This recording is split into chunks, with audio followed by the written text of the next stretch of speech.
Wawakuna Chilatataiga. Este es nuestro canto para la Pachamama. Nuestra tierra nos llama con su espíritu de montaña y río. De las alturas del Illimani a las tierras bajas del Gran Chaco, suena el eco de nuestras voces. Somos uno, somos hermanos. En las manos de los abuelos viven los secretos de la Pachamama. El sol nos guía, la luna nos cuida y la coca nos da fuerza en la calma. Somos hijos de esta tierra sagrada, de las montañas y el río que canta. Pachamama, escucha nuestra voz.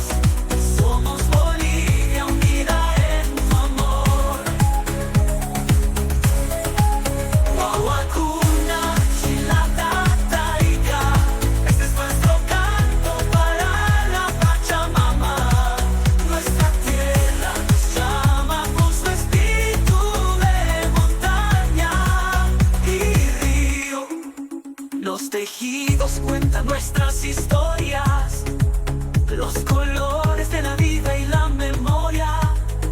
De la quinua al maíz que alimenta, es la fuerza que el tiempo sustenta. Juntos danzamos al ritmo del siku, con el tambor que late en el surco.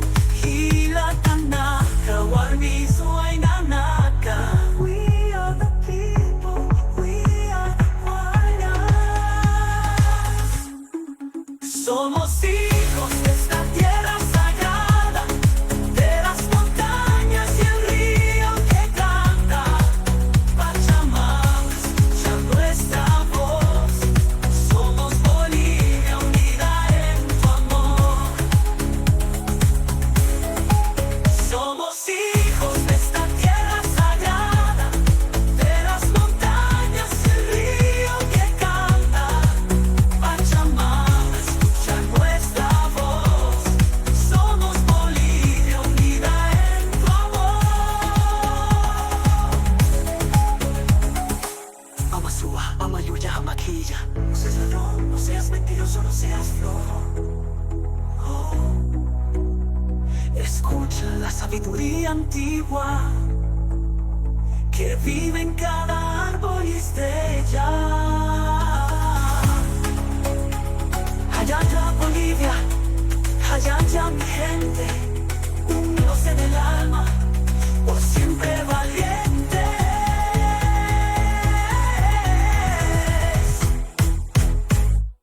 Somos hijos de esta tierra sagrada, de las montañas y el río que canta. Pachamama, escucha nuestra voz. Somos Bolivia unida en tu amor. Wawakuna Chilatataiga. Este es nuestro canto